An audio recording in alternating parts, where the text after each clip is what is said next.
वंदे मातरम। सत्ता के टेम्परेचर में आपका स्वागत है। मैं हूं परविंदर गोस्वामी और आज हम इसमें बात करेंगे, चर्चा करेंगे, क्योंकि आज स्मृति दिवस है, पुलिस स्मृति दिवस। जी हाँ, पुलिस का नाम आते ही बहुत सारे लोगों के कान खड़े हो जाते हैं, क्योंकि बहुत जगह पुलिस का योगदान भी है। और आज उनका जो स्मृति दिवस है हमें एहसास कराता है कि देश की रक्षा के लिए पुलिस के रणबांकुरों ने भी अपने बलिदान दिए। ये बहुत ही खास है ये दिन। कई बातों पर पुलिस की आलोचना होती है, लेकिन पुलिस सेवा के प्रति लोगों के नजरियों में कुछ भी बदलाव तो आना चाहिए। और कहीं ना कहीं हम कहेंगे कि जो पुलिस है, आरोप लगाना तो बड़ा आसान होता है, लेकिन वास्तविकता में अगर देखा जाए तो उनकी जो समस्याएं हैं उन पर कौन बात करता है, और उन पर भी बात होनी चाहिए। इसी को आज हम सत्ता के टेम्परेचर में लेके आए हैं और इसी पर आज हम बात करेंगे, क्योंकि दिन बड़ा है। तो इस खास दिन पर कुछ खास बातें खास मेहमानों के साथ करेंगे। उससे पहले पेश है खास रिपोर्ट।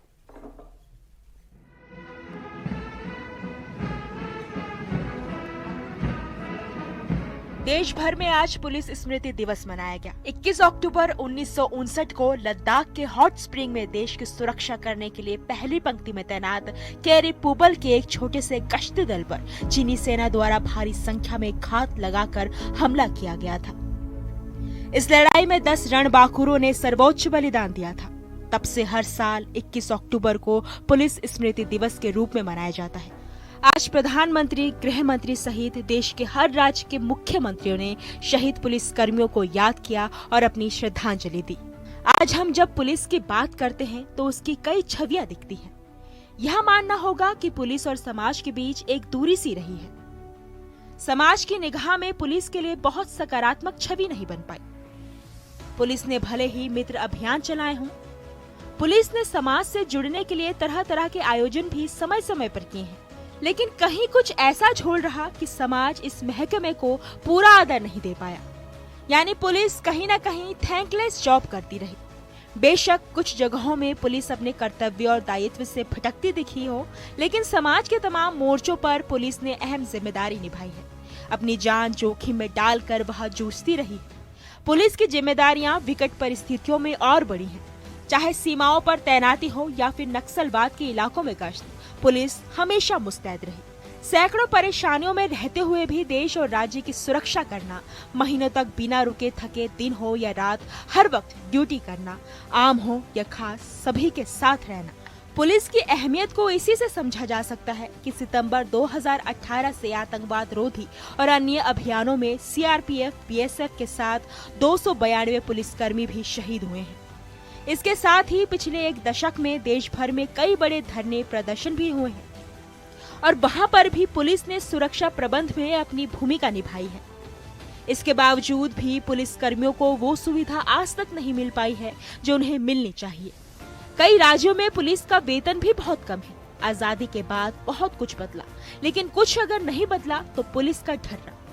अंग्रेजों की इसी परिपाटी में पुलिस उसी ढर्रे पर चल रही है। पुलिस को बेहतर बनाने के लिए जो कवायद हुई है वो फौरी तौर पर हुई है। सबसे बड़ी जरूरत तो पुलिस की समाज और समाज के पुलिस के प्रति नजरिए में बदलाव लाने की है। खासकर कोरोना के समय पुलिस का मानवीय चेहरा सामने आया है। जरूरत पुलिस के प्रति नकारात्मक छवि को बदलने की भी है। Desk report, network 10।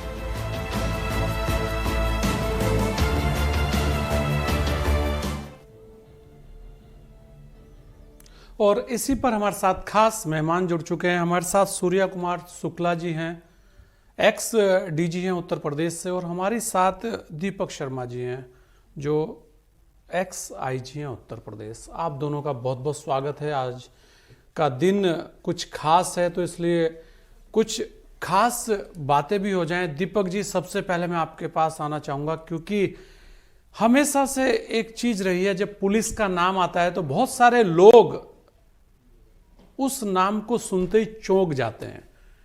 कुछ के अंदर आशाएं भी जगती है और कुछ के अंदर भावनाएं बदल भी जाती हैं। बहुत सारी चीजें हैं, क्योंकि हमेशा हमेशा कहीं ना कहीं अगर छोटी बात हो, बड़ी बात हो, कोई भी ऐसी बात हो जहां पुलिस का नाम आए तो शाबाशी जो शब्द है ना वो बहुत कम हिस्से में आता है पुलिस के, लेकिन उसके बाद भी आप देखें कि जो मैं कहूँगा पुलिस के जो कार्य हैं वो लगातार 24 घंटे अपनी सेवा देता है, बहुत सारी चीज़ है, लेकिन जब आधुनिकता की बात होती है तो वो बहुत पिछड़ा हुआ नजर आता है। कैसे देखते हैं आप, और वास्तव में 1861 के बाद के बदलाव को अब तो बदल देना चाहिए। जी दीपक जी। मुझे इसमें ये कहना है कि पुलिस के प्रति जो 47 में विश्वास या जितना विश्वास था पब्लिक का या पुलिस में और जनता में जो खाई थी, उसको राजनेता या राजनीतिक शासक और हम अधिकारी वर्ग ने सबने मिलके उस खाई को पाटने के दिशा में बहुत ज़्यादा काम नहीं किया है। अगर जनता की अपेक्षा, जैसे जनता पढ़ी लिखी अब ज़्यादा होने लगी है, इंटरनेट से कनेक्शन है, उसका सत्य बोलने की ताकत रखती है, कोर्ट में जाती है, विरोध करती है, तो उसकी अपेक्षाओं पे खरे उतरने के लिए जो हमको सिस्टम विकसित करना था वो उनकी अपेक्षा के अनुरूप हम कर नहीं पाए हैं, जिस वजह से जनता और पुलिस के बीच में खाई मैं मानता हूँ बढ़ती जा रही है। उसके रेमेडी के जो मेजर थे, जैसे प्रकाश सिंह साहब की जो एक्स डीजीपी थे, उन्होंने सुप्रीम कोर्ट में रिट करी थी, 2006 में डिसीजन आया था, 2006 में उसका निर्णय आया था सुप्रीम कोर्ट का, तो उसके अनुपालन में किसी भी प्रदेश सरकार ने आज तक कोई व्यवहारिक अमल नहीं ला पाए हैं। दिखाने के लिए अमल किया लेकिन व्यवहारिक अमल नहीं कर पाए हैं। सुप्रीम कोर्ट ने कई बार नोटिस भी दिया है, लेकिन व्यवहार में चेंज नहीं आई है, जिसमें राजनीतिक सत्ता मुख्य रूप से जिम्मेदार है। पुलिस पे अपना नियंत्रण नहीं छोड़ना चाहती है। हमारी वर्किंग भी डिफेक्टिव है, हम भी अपना जो है अपना सुविधा अनुसार पुलिसिंग करते हैं। जो कानून हमसे मांगता है, जो संविधान हमसे मांगता है, या जनता सामने सामने सत्य कहती है, तो हमको उसके अनुरूप चलना होगा, चेंज करना होगा। जी दीपक जी, बिल्कुल। दीपक जी, एक सवाल और क्यों, जिस तरीके से आपने कहा कि जो आज की युवा पीढ़ी है बड़ी एडवांस है, कहीं ना कहीं पुलिस को जो एडवांस, जो आधुनिक सिस्टम, और हम कहेंगे कि आधुनिकता के साथ साथ जो आज की युवा पीढ़ी के साथ साथ कदम ताल से कदम ताल जो मिलाने वाली बातें वो नजर नहीं आती, तो उसके पीछे दोषी कौन है? बहुत सारे हम कहेंगे कि जब कहीं ना कहीं उस तरीके से पुलिस को आगे आना चाहिए, उस तरीके से लोगों के साथ व्यवहार में उनको आना चाहिए। और ऐसा भी नहीं है कि बहुत सारे काम तो ऐसे हैं, अब आप देख लीजिए कोरोना के अंदर ही पुलिस की कितनी बड़ी, मैं कहूँगा कि लोगों के अंदर छवि बनी, लेकिन जब कुछ घटनाएं हो जाती हैं तो फिर वैसे ही सवाल हो जाते हैं। उसके बाद तो लगातार फिर वो जो उसके अच्छे काम हैं उनको भी भुला दिया जाता है, ये हर बार होता है। तो कहीं ना कहीं आधुनिकता के इस युग में जो पुलिस को मिलना चाहिए वो कहीं भी, हम कहेंगे कोई भी दल आया हो, कोई भी सरकारें हो, किसी भी प्रदेश की हम बात करें, तो पुलिस को जिस तरीके से सुविधाएं मिलनी चाहिए वो दिखते नहीं है। और अगर मैं बात करूं, सबसे पहली बात तो पुलिस लाइन की अगर हम ले लें तो उसके हालात इतने बदतर हैं, लेकिन वही बड़े अधिकारी, जब कप्तान साहब को अपना निवास तो बिल्कुल एकदम फर्स्ट क्लास चाहिए, तो पुलिस लाइन क्यों नहीं अच्छी होनी चाहिए? ऐसे भी बहुत सारे सवाल हैं। तो कहीं ना कहीं जो चेंज होना है पहले अपने यहीं से चेंज होना पड़ेगा। जी दीपक जी। नहीं, इसमें मैं आपकी बात से सहमत हूं, लेकिन आप प्रश्न से ज्यादा उत्तर, आधा उत्तर तो खुद ही दे रहे हैं। और इसमें मेरा ये कहना है कि ऐसा नहीं है कि आधुनिकता हमको समझ में नहीं आती है या हमारे जवान तक के स्तर पर इंटरनेट से कनेक्टेड हैं, सब समझ में आती है। एक तो उसको लागू करना है, लेकिन सबसे मूल प्रश्न ये है कि पुलिस को सत्य के साथ रहना था। सत्य का दामन जब छोड़ोगे तो कोई भी मॉडर्नाइजेशन आपका सफल नहीं होने वाला है। इसलिए पहले सत्य का दामन पकड़िए, और जो जेन्युइन समस्या लोगों की आती है या जैसे कोई क्राइम घटित हो जाता है, जो सत्य उसके साथ रहिए। आपको जितना भी मॉडर्न मीन्स हैं या टेक्नोलॉजी आ रही है या आपको अच्छी मकान दिए जाएंगे, वो बाद की बात है, जैसे मान लीजिए एक थाने में 10 शिकायत आई जी। तो 1 या 2 में नेता की सिफारिश होगी, अधिकारी का दबाव होगा। 8 आज भी हम अपने मन से गलत करते हैं, हमारी आदत बिगाड़ दी गई है। खुद हम बिगड़ना चाहते थे, कुछ हमारी बिगाड़ी गई है आदत। आज व्यवहारिक धरातल पे हम सत्य के साथ जल्दी छोड़ देते हैं। और लोग जो गरीब आता है, मतलब पुलिस के लिए ये जरूरी है कि दिल में कंपैशन चाहिए, दया चाहिए। आप अगर पब्लिक को अटेंड करेंगे तो दया होनी चाहिए। और मुझको अगर इसके साथ जाती है तो कानून ने हमको शक्ति दी है, हम उसको रेमेडी दें। पहले भाव लाइएगा, सुविधा संसाधन बाद है। ये बात सही आप कह रहे हैं, आपने उत्तर खुद ही दिया था कि संसाधन होने चाहिए। आज वेस्टर्न कंट्री के मुकाबले या अमेरिका के मुकाबले हमारे पास टेक्नोलॉजी एडवांसमेंट काफी कम है और उतना रैपिड पेस से आ नहीं रहा। जितनी तेजी से पब्लिक एडवांस हो रही है उतनी तेजी से विभाग हमारा एडवांस नहीं हो रहा है। हर थाने में साइंटिफिक किट होता है जो घटनास्थल पे ले जाया जाता है, लेकिन मैंने अपनी 35 साल की सर्विस में बिरला ही देखा कि वो थाने वाले किट को ले गया हो। साइंटिफिक टीम डिस्ट्रिक्ट हेडक्वार्टर से आई, थाने वाले किट ऐसे ही मुआयने के लिए रखे रहते हैं। तो वो अपने सगे विसंगतियां हैं, लेकिन सत्य का साथ छोड़ने से ज्यादा दिक्कतें महसूस हो रही है। जी बिल्कुल, ये भी बहुत बड़ी बात है। और क्योंकि आप इस चीज को स्वीकार भी कर रहे हैं, ये अपने आप में बड़ी अहम बात है। दूसरा एक चीज इसमें, सूर्य कुमार शुक्ला जी भी हैं। अगर सूर्य कुमार जी अगर बात करें, जिस तरीके से पुलिस की जब बात आती है तो सेना की बात करें या हम और भी जो भी हमारे फ्रंटियर हैं, बीएसएफ की बात करें, सीएसएफ की बात करें, जो सम्मान वहां रहता है, कहीं ना कहीं पुलिस के नाम आने के बाद उस सम्मान में हम ये कहेंगे कि वो जो सम्मान पुलिस को उसके हिसाब से मिलना चाहिए उसमें हमेशा कमी रही है। और इस बात को बोलते सब हैं, ऐसा नहीं है कि कोई नहीं बोलता, बोलते सब हैं, जानते सब हैं, वादे भी करते हैं कि अब की बार कुछ नया कर देंगे। और अब बड़े बड़े अधिकारी भी निचले स्तर से लेकर ऊपर तक जब जाते हैं तो वो भी वादे करते हैं। लेकिन ऐसा क्या हो जाता है कि जब चेंज करने की बात आती है, जब सुधार करने की बात आती है, तो वो सुधार हो नहीं पाते।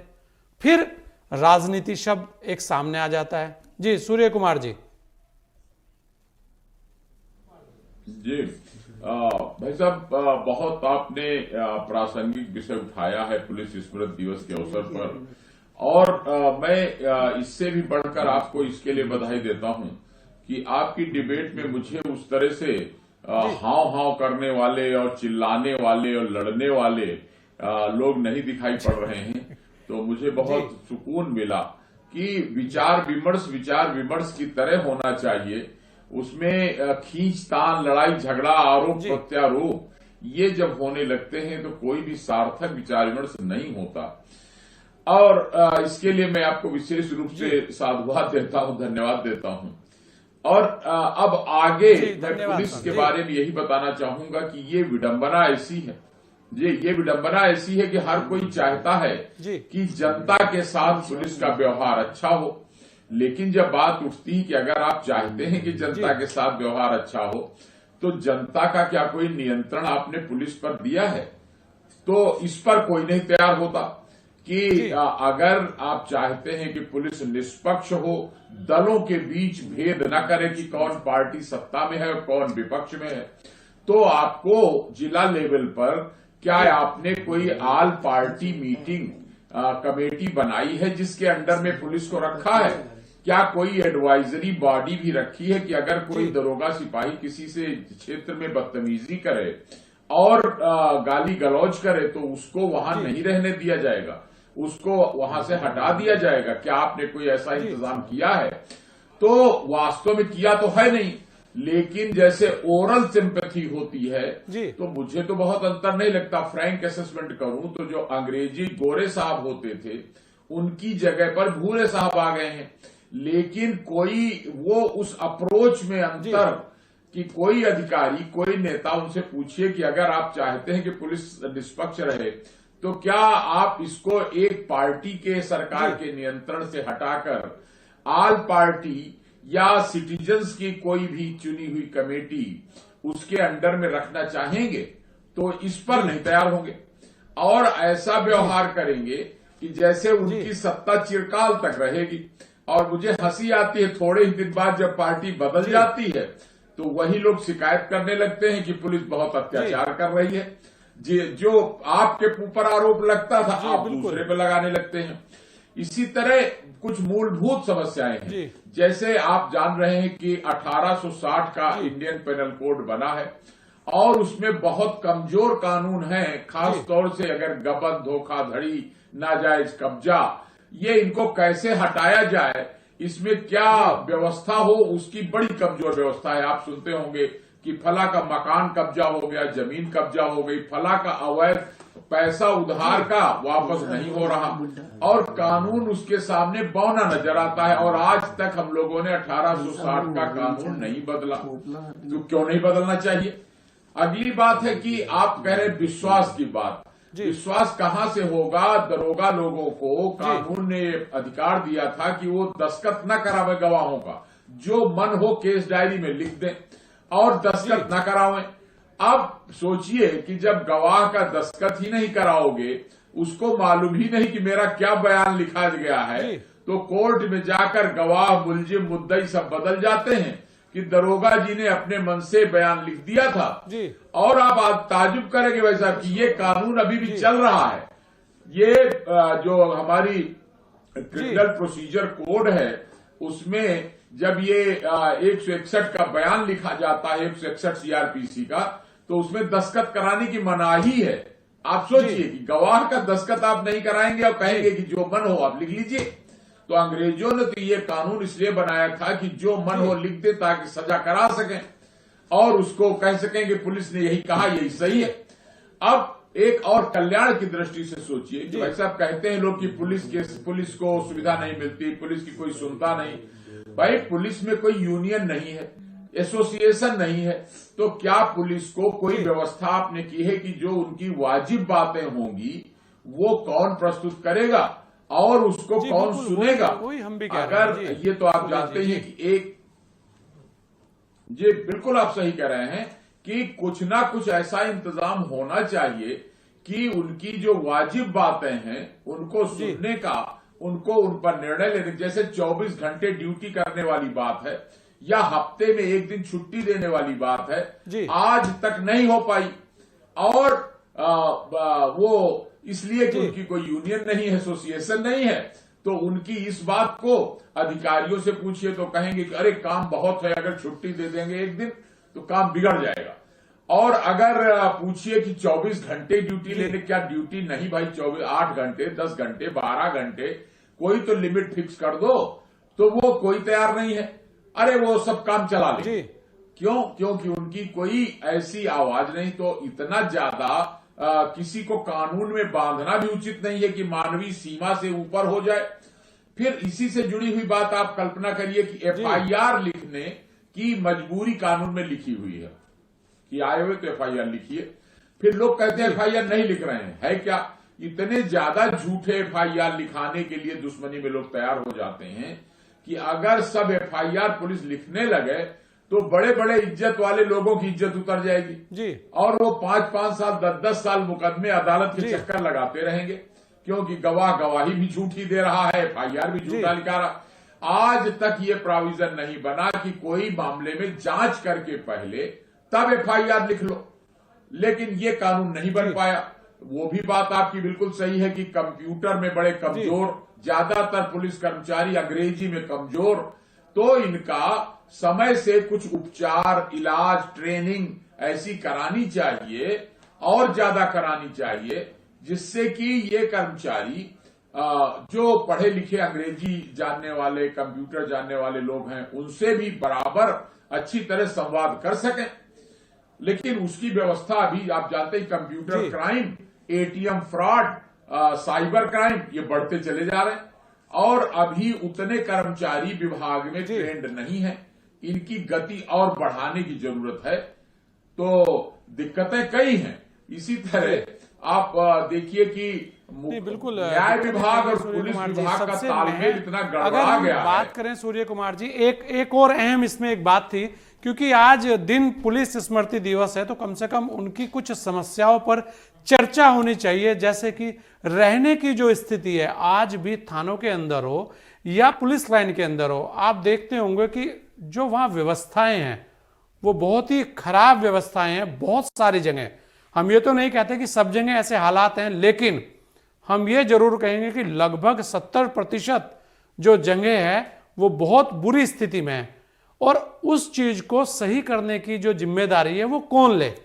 आखिर बहुत सारी बातें हैं, बहुत सारी चीजें हैं, लेकिन अहम एक बात यह भी होती है कि जहां आदमी रह रहा है अगर वही जगह सही नहीं है, अगर अधिकारी वर्ग में जाए तो उनकी व्यवस्था दुरुस्त है क्योंकि गिने चुने लोग हैं, लेकिन जैसे आप नीचे आएंगे तो वहां के हालात आपके भी सामने हैं, उसे लेकर भी आवाज उठती है, लेकिन मेरे हिसाब से तो आज तक कुछ भी समाधान उसका नहीं निकला। जी सूर्य कुमार जी।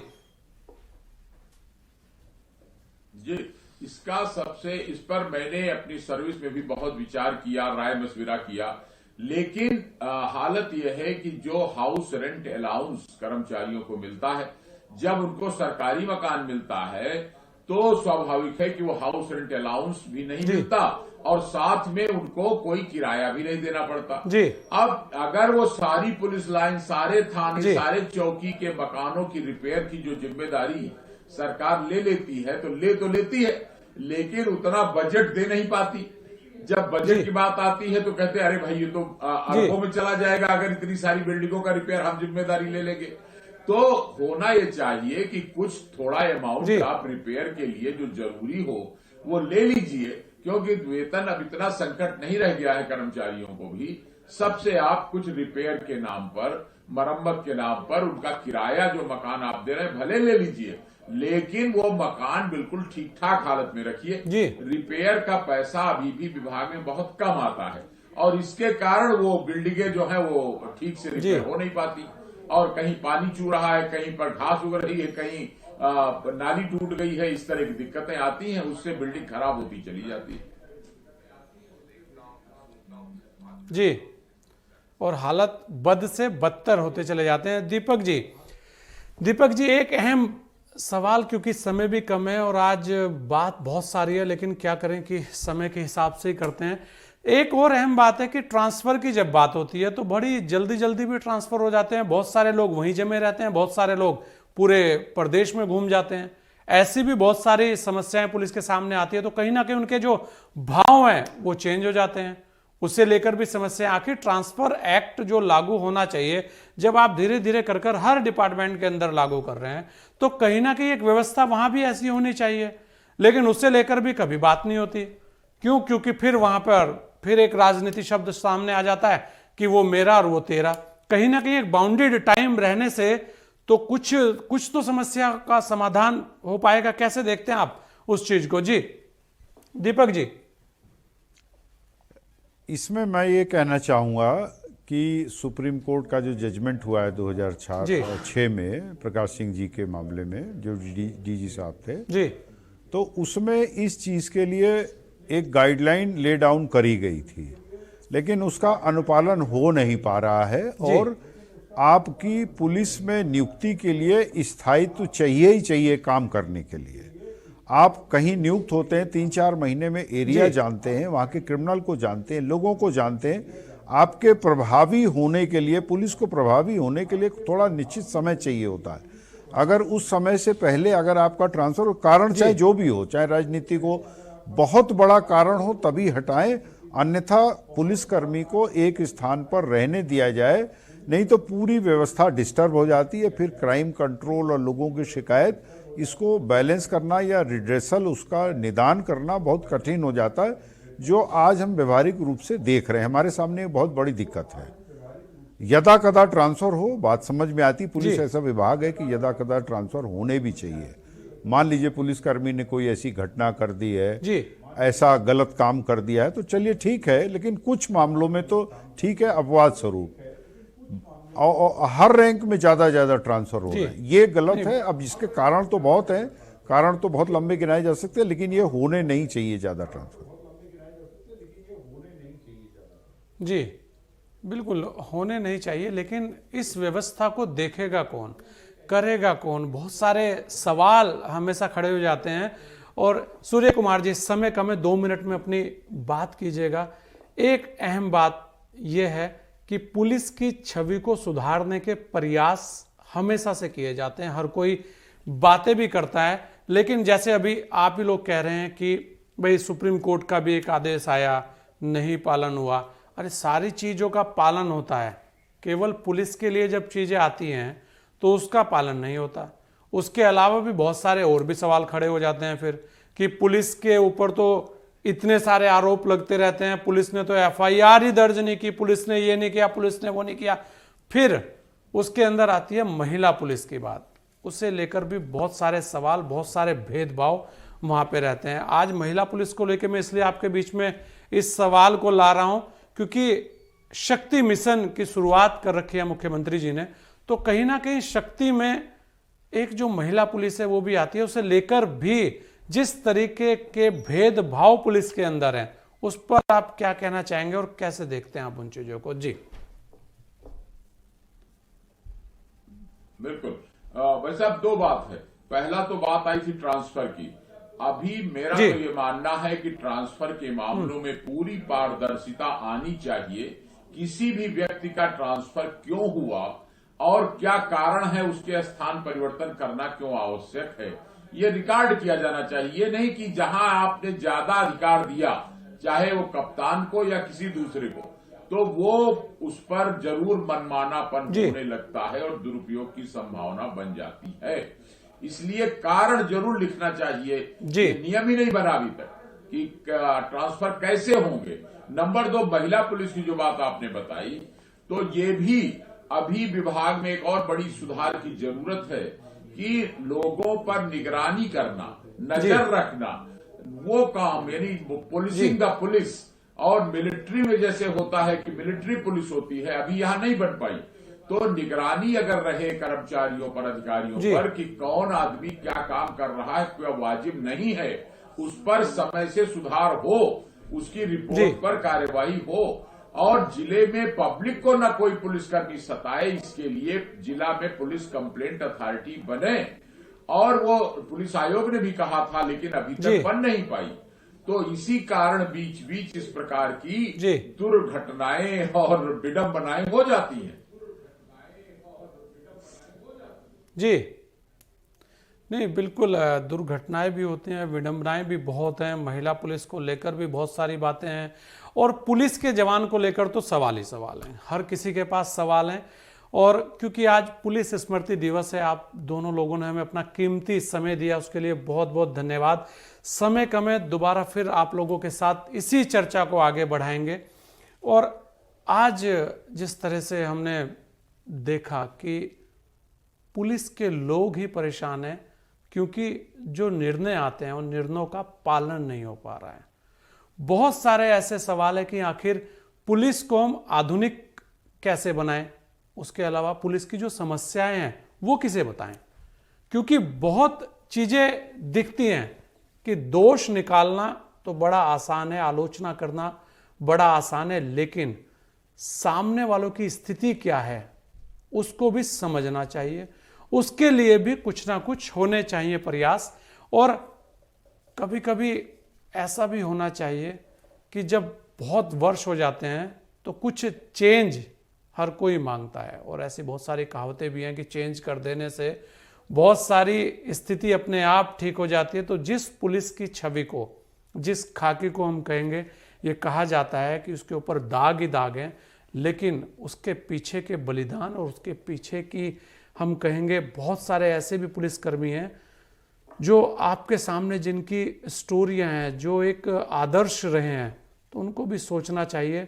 और कहीं ना कहीं हमारे राजनेताओं को भी ये सोचना चाहिए कि अब बदलाव की आवश्यकता है, तो उस बदलाव को करने के प्रयास होने चाहिए। कहीं ना कहीं नजरियों में बदलाव उनके भी आना चाहिए कि जिससे कि एक व्यवस्था सुधर सके और जो पुलिस है वो वास्तव में पुलिस का काम कर सके। आज सत्ता के टेम्परेचर में इतना ही। दीजिए मुझे इजाजत। जय हिंद।